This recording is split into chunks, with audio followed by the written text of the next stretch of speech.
Motherhood. 1 minute, you're mom of the year. I love you, Mommy. Then the next, not so much. From bath time to bullying, from potty training to puberty, parenting is full of challenges. But one thing is for certain, you are not alone. Welcome to Modern Mom Probs. I'm your host, author, mother, parenting expert, Tara Clark. Join me while we tackle today's modern mom problems. Welcome back to another episode of Modern Mom Probs. I'm your host, Tara Clark. If you like what we're doing here, be sure to subscribe. Today's topic is mental health and dads with Eli Weinstein.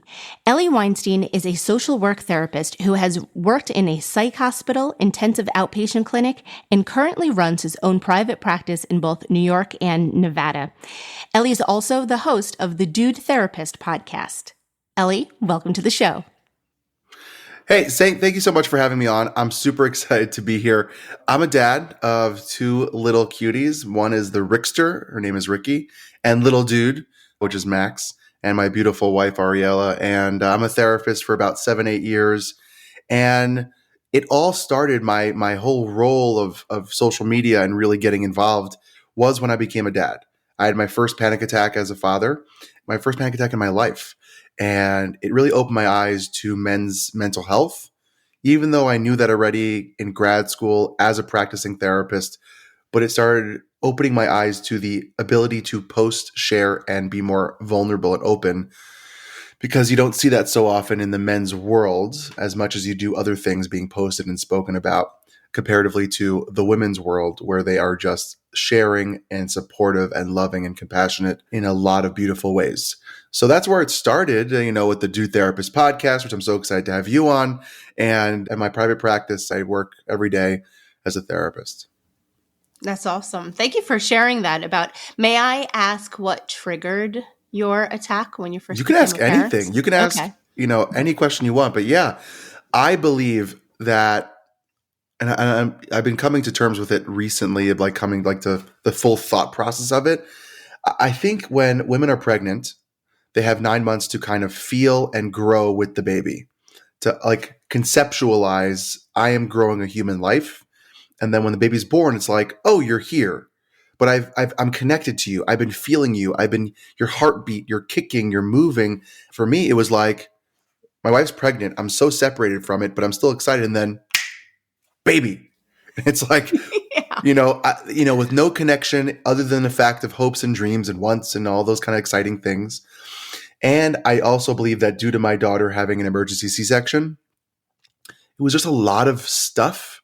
And there's actually a theory out there by this great therapist, Dr. David Burns, who talks about anxiety attacks or panic attacks. And there's a distinction between the two of them. One is more extreme and intense and short-lived panic attacks, and one's more long. Where if you take all your stuff and you hide it underneath the rug, it's still there. Even though theoretically your room is clean, right? The stuff is hiding. Right? The dirt is still existing. So when someone has a massive panic attack without any real trigger, it could be that now someone just lifted the rug and the dust came out. And now your brain's like, oh man, here's everything. It's like that proverbial closet that you never want to open, that everything falls out. Right? We all have that, or the chair that I'm looking at right now in my room with all the clothes that we don't want to, put away. Right? It's that kind of thing, which for me, it was no trigger. It was the middle of the night. I was sleeping and I woke up in a sweat at 2-3 o'clock in the morning. I was dying. I thought I was dying and I needed help, and I took care of myself, and it really opened my eyes to the realness of mental health for everyone. Yeah. Thank you for sharing that. For me personally, I didn't realize that I had as much anxiety as I did until I became a parent. There's something about parenthood that really just flicks that switch. Especially for me, it was postpartum anxiety. But I often on this show and in social media in general, I always talk about maternal mental health. And today I want to talk about the dads. I want to talk about mental health and fathers. Can you share with me a little bit about how becoming a new father affects men from a mental health standpoint? I think it's the idea of our perspective and expectations. If I ever write a book one day, which is a goal in the near 5 to 10 years, if I can get my act together and get over my fears of writing, It is the idea, I think, that there's this like triangle of truth, or I call it the Holy Trinity of our perceptions and expectations and how it bases our reality. And I think that for a time being, it's very important that we learn how we show up to something with an expectation, right? I expect this to happen. And if it doesn't, how do I perceive it? And now how does that impact my reality? So if I'm expecting this beautiful, wonderful scenario of having a kid, well, unfortunately, by nature, you're not going to be that involved as much as your partner's going to be, right? I'm not breastfeeding. Usually, most times, men are going back to work pretty quickly. There's not a lot of paternity in America, paternity leave.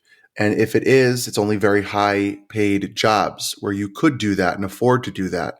And there's just like a lot of disconnect in the beginning, and the roles are changing and everything's being all shifted, and it changes your life in a way that you thought you knew, but you never really expected.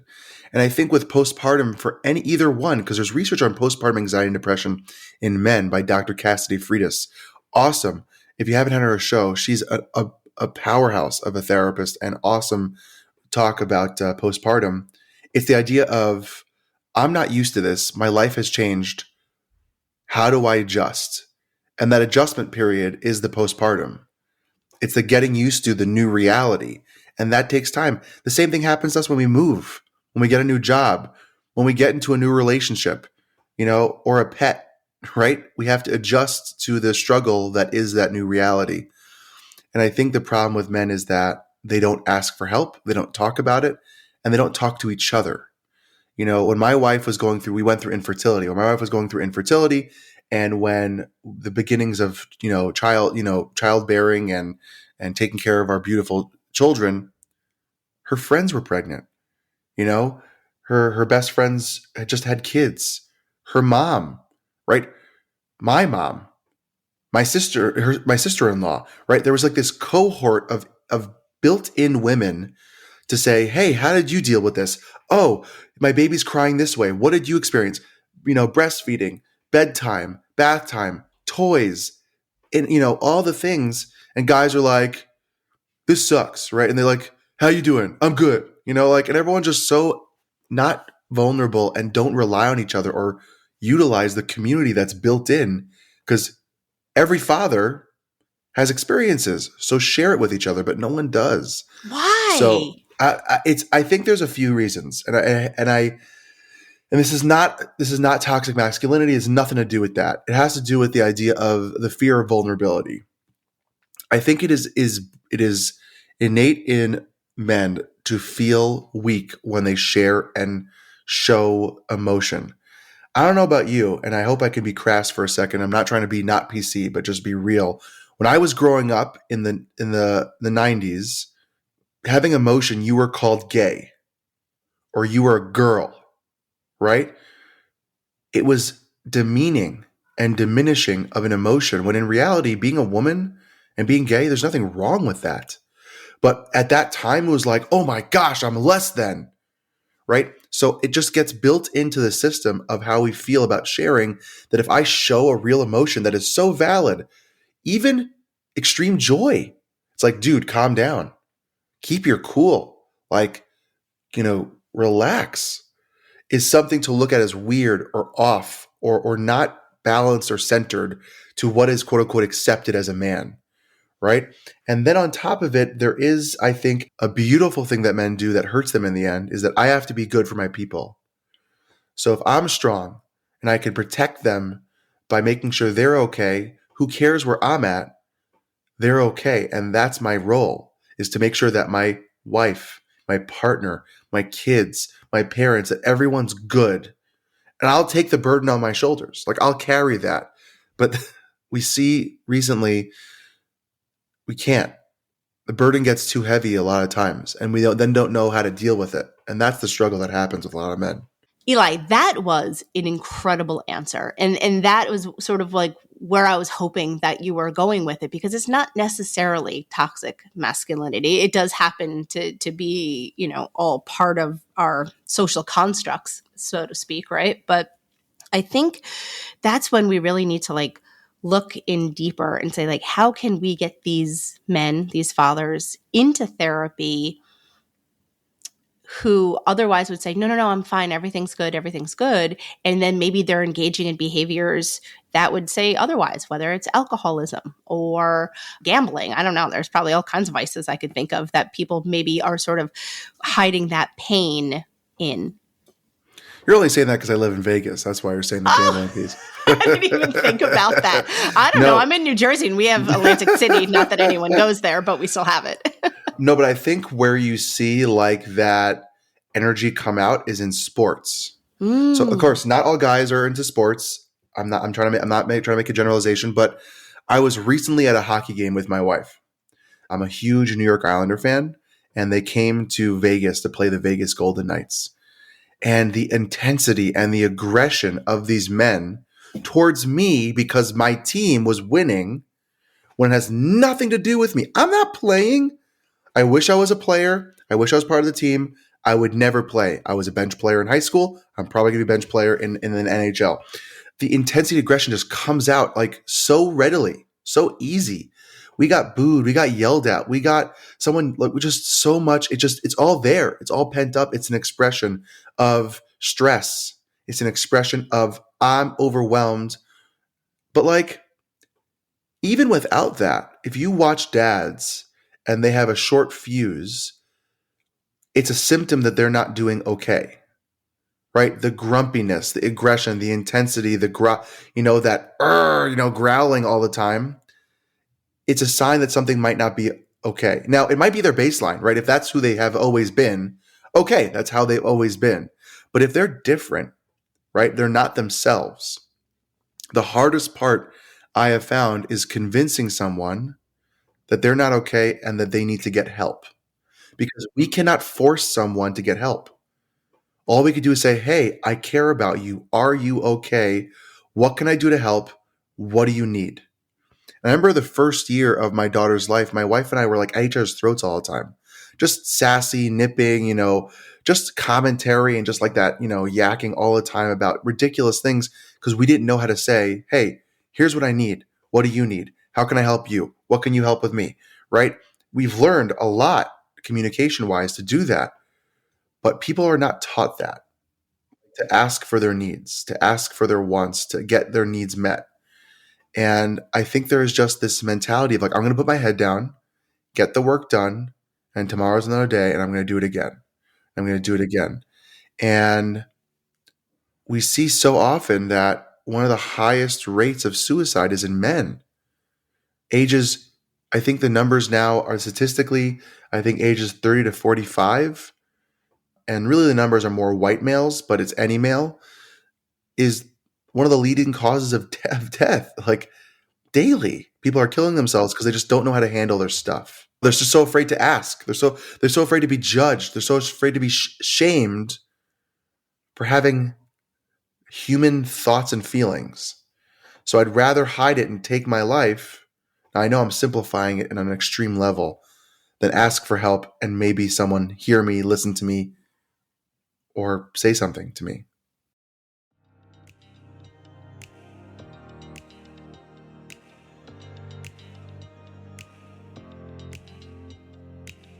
This episode is brought to you by Modern Mom Style Box. Upgrade your wardrobe and enjoy unlimited styles for just $60 a month. Modern Mom Style Box is the first rental clothing subscription designed exclusively for moms and moms-to-be. Get started today with a free trial. Use promo code PTO. Yeah, it seemed that during the pandemic, I was just hearing story after story of people who were dying by suicide. I know a family in town that happened to the father, and he was like a 55-year-old man. He had kids in college and going off to college. We had a very close personal friend of ours who turned 40 the summer of 2020, and 3 weeks later, he died by suicide in a very violent way on his parents' front yard. And it was heartbreaking. And it still is heartbreaking. I have chills even just thinking about this because we loved him so much, and we still do. And I wish he would have gotten help, and I wish that he didn't have access to guns. And I wish that, he could have spoken up earlier, or someone in his family could have persuaded him to get the help that he needs. But, here we are now a few years later. But I think it's important that we talk about this. And recently in the news, Stephen Twitch Boss died by suicide in a similar manner. And it's, that shook Hollywood. That shook, I think, people to the core, because Twitch on the surface was so seemingly happy. He was a light, and he was, the best thing about the Ellen DeGeneres show. If you watch that, he was the best thing about So You Think You Could Dance. He was the best thing about so many things. And even he struggled, and even he succumbed to it at the end. So what are your thoughts on that? I was really out of it on that day. And it's interesting because I don't know him, right? And most of us don't know him. Majority of the world does not know him. But you're right, there was this energy to him that was magnetic and happy and joyous. And, that week I was speaking to a client of mine who 2 of his friends also took their life by suicide within a week, the same week. It just shows you. Now, the thing I want to give perspective to people who are listening to this, who might not understand suicide, we will never know what was going through his head. But clearly it was painful and extreme suffering that I feel bad for him that he had to go through that pain. Like, I feel terrible for his family, of course, but I feel terrible for the men and the women who kill themselves through suicide and take their life is the suffering that they are going through to the point where they think and feel there's nothing left in the world for them. There's no place, there's no moment, there's no person. That is such a heavy, burden to carry. And I think that when we feel hopeless and we feel despair, we think that there's nothing else left. And the truth is, and I'm not here to kind of, throw rhetoric and, quotes out there. There's pain. No one's saying the pain goes away because you matter, but you do matter to one person, whoever it is in your life, whether it's a mom, a dad, your kids, your partners, your friends, or someone who cares about you. And that's not going to take away your pain, but it doesn't mean that you don't matter to somebody. And I think that people are so afraid to share the darkness. But the truth is, everyone's got the darkness. Everyone's got darkness on some day. Everyone has had that thought, if only I could disappear. If only I can get away. If only I could take a vacation and get away from my family. It's just so hard. If only I can stop going to work and just be. Wait, we've all had dark nights and very hard places. So you're not alone in the darkness. But you need someone to hold your hand to show you just a glimmer of light. And I think people are afraid to have their hand held in the darkness. Either they don't want to burden someone or take someone into that place, or they're afraid to be honest with their feelings, because saying it out loud to another person takes so much courage. When I have a man come to me in therapy and say, I'm suffering, that moves me. Just as much as it moves a woman saying, hey, I'm struggling, I'm suffering. Because as a human, to open up to say, hey, I'm not doing well, that's the most courageous thing you can do, because you're breaking down all your fences, all your armor, and you're looking at someone saying, hey, I'm not okay. I remember when I was at my lowest with the panic attack, I remember vividly being on the floor, curled up in a ball, pulling my hair out, like just my body was like on edge. I felt my skin crawling. It was terrible. My wife came out in the morning because I wasn't in bed, and she went, are you okay? And I'm like, I need help. I'm not doing okay. That was the hardest thing I could have ever said to another person, because it admits that you can't do it yourself. And we've been taught, do things yourself, right? Fight hard, work hard, get things done. You have the power. You have the power. But a lot of times we don't. And when we reach out, we'd be surprised how many people are willing to help us. It's a beautiful thing when we can reach out. So many people are ready with their hands, ready to hold you if you just reach out. And again, for anyone who's listening, who they think their people are suffering, all you could do is show compassion and love that you are there ready with your hand. They have to grab it. You can't do anything more than that. And that's the hard part, is saying, I'm here for you. and waiting. So often on this show, we talk about breaking generational cycles. And again, this is a show that tends to speak about women's issues. And so it's women breaking generational cycles. But we don't talk enough about men trying to break the generational cycles that they endured in their life, whether it's the, going back to what you said earlier, the grumpy father or the short fused father. Can you talk a little bit about breaking generational cycles for men and how that relates to therapy? Yeah, for sure. So there's a lot of cool research that's coming out recently in the past 5, 10 years about the idea of breaking trauma cycles and how trauma can be passed through generations. Whether for my family, the Holocaust trauma and what that means, or oppressive times, or even just someone being poor when they were, years before, and their view on money, society, and people and the messages that's being sent through the family, right? But I know for me personally, my father's a very quiet man, not very emotive with his emotions, but he's got them. And I know he's got them because he snaps, gets angry, frustrated, annoyed, a little sassy. When I get that way, I go, "Oh, I can't be like that. I gotta work better. I gotta work better and harder because that's not helping anyone, right?" But we all have that experience where our relationship with our parents and their relationship with their parents trickles down to us. The first thing we got to do is be aware of what that trickle down effect is. Is it something that's a good thing? Is it a bad thing? Is it a protective thing?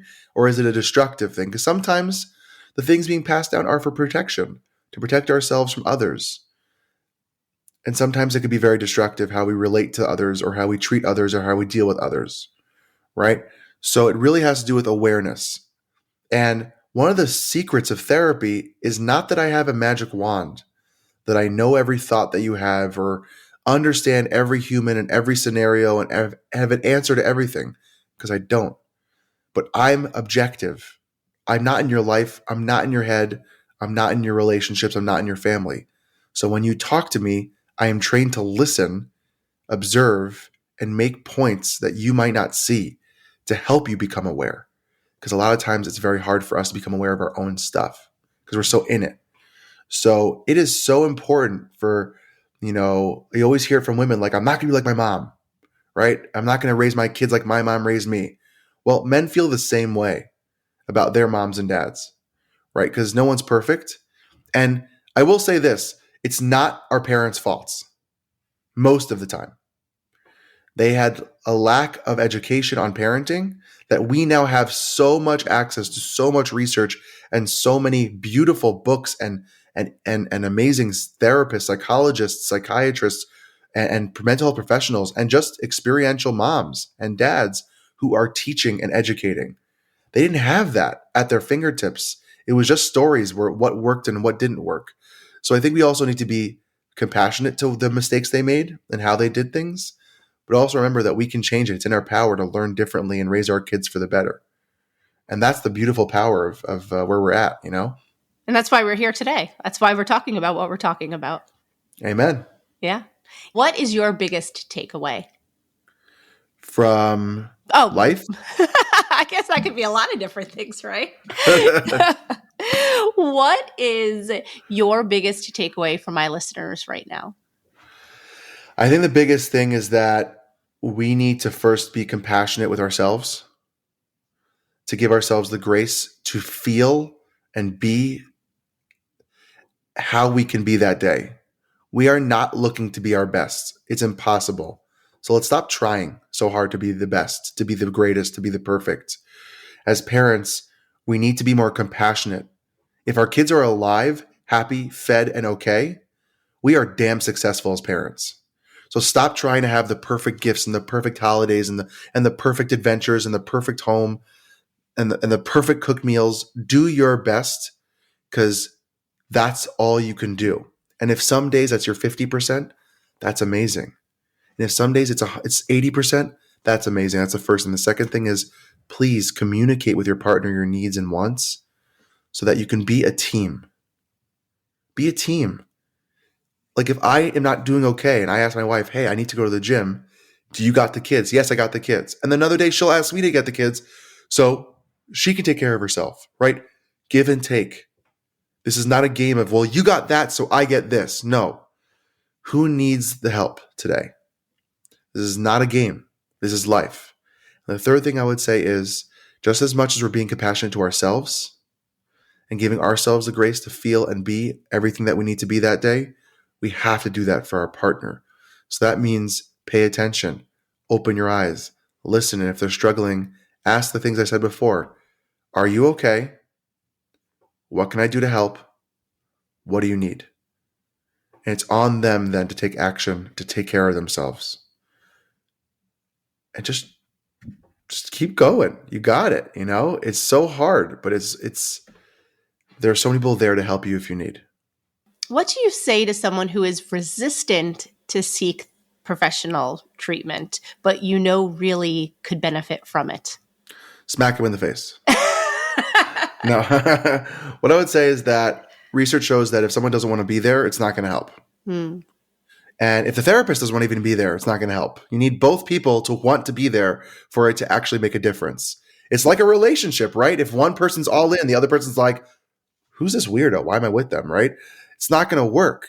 So you need buy-in from both parties. But the research shows you really need buy-in from the client, like the person actually coming. The biggest thing is that all you can do is just suggest and say, hey, I see you're struggling. I don't think you're doing okay. I don't think you're crazy or insane, but I think it might be time to talk to somebody. And maybe it means going to couples therapy and having a person who's supportive and maybe it means convincing them just to try one session with somebody. Just one. And it could be a life-changing experience. And if it's not, they tried. Also, what I would suggest is that there's not, and this might be controversial in the way of what therapists, it's not just therapists out there who can help you. Create your tribe of men, your buddies. Stop. Can I curse? Yeah, go ahead. Stop shit talking and keeping everything on the surface. Stop just talking about sports and the weather. If someone says, instead of asking, how are you doing, and getting into that stupid routine of like, I'm good, you? Yeah, I'm good. How are you feeling? Just saying, be the change. If you know someone, if you're a man listening, or you be the change of expression. Hey, I'm really struggling today. I'm pretty stressed out. I don't know why. See how men react and read content. Justin Baldoni has a book, Man Enough, where he has a tribe where he opened up to them about his porn addiction. And he goes once or twice a year to like a campsite with these 3, 4, 5 guys, and they just are real. They cry, they feel, they express no judgment, no hate, no shame, just expression. Just starts by talking little by little. If you're not comfortable by opening up your full heart, start with small things. Just small things. Stop passing it off and dismissing all your feelings. It's enough. It's enough because it doesn't help you, and it definitely doesn't help your family if you're not okay. And that's why you're doing it, right? You're trying to protect your family. You're not protecting your family. You're hurting them. So just start small with expression. So it doesn't have to be mental health professional. If you find a self-help person or someone on social media that gets you, or a podcast that you like that really helps you feel seen and heard, keep going with that. Would I suggest a professional that's licensed and trained? Of course. But if it's not with any mental health professional who's trained, at least find someone who makes you feel seen and respected and isn't creating like this. There are a few self-help men's things out there that I think are unhealthy that create like the alpha, beta, like men who like strong, hear me roar kind of thing. Don't go for that. That's crap and it's garbage and it's not going to help you. And I really hope those people stop doing what they're doing, but they don't. But there's ways to find help. It doesn't have to be in an office with a therapist or a shrink asking you how it makes you feel. I promise. You're amazing. Tell everyone where we can find you online. I got a website, Ellie Weinstein, lcsw.com.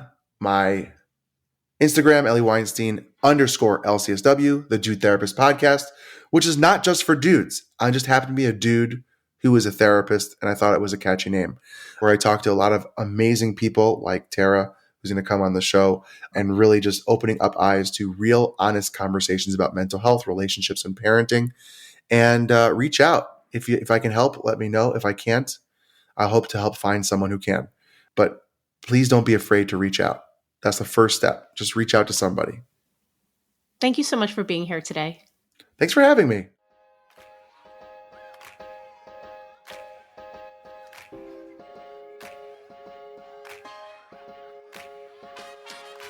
Thanks for listening to today's episode of Modern Mom Probs. I hope you enjoyed our deep dive in today's problem with me, your host, Tara Clark. Join me next time when I'll be interviewing another great guest and tackling another modern mom problem. If you enjoyed today's episode, please leave us a review and a rating. As always, you could head over to Modern Mom Probs on Instagram and give me a follow. Or check out my book, Modern Mom Probs, A Survival Guide for 21st Century Mothers, available online wherever books are sold. Well, that's it for today. See you next time, folks.